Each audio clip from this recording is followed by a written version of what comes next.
You're all very welcome, everybody. I'm Father Seamus here in the Interfaith Centre, DCU chaplaincy with Eric, the other chaplain, and the other campuses across DCU. Happy feast day, the feast of St Brigid today, and it's also officially the first day of spring.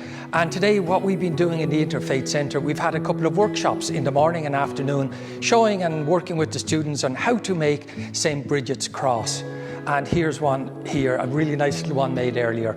And just a little bit about St Brigid. She is originally comes from Dundalk.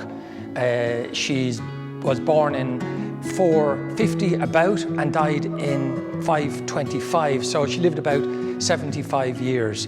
And her father was a pagan chieftain. Her mother was a Christian. Brigid then was given as a slave to another pagan chieftain in another part of Ireland. And slowly over time, because of her virtues and her faith that she had, she came to convert that pagan chieftain as well. On the chieftain's deathbed, because Brigid had such great faith, she wanted to pass on and talk about the love that God had for him, as she had been doing with all the other people throughout her life.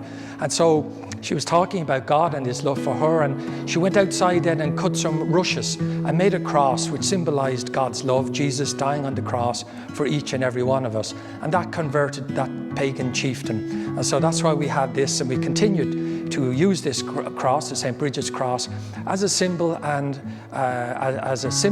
of God's love for each one of us. There's different legends associated with St. Brigid. And she asked the chieftain then, could she have some land? And he said, well, I'll give you as much land as your cloak will cover.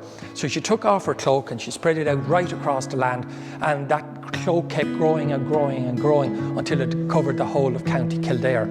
The name Kildare, of course, comes from Kildara, those words, Kil meaning church and Dara meaning oak. And that's where St. Brigid started and founded her first monastery under an oak tree, where the cathedral is today in Kildare town. St. Brigid is very well known and famous for her hospitality, her kindness to the stranger who came to visit, and she looked after him. She also took care of the sick, the poor, and those who were unwell. She looked after them herself. Today, a great feast day for all women, for all men of Ireland. Let us be inspired by her love for one another, for the poor with her, and let us continue to dedicate ourselves in her memory and pray for her and through her, that we too may have loving and kind hearts for each and every one.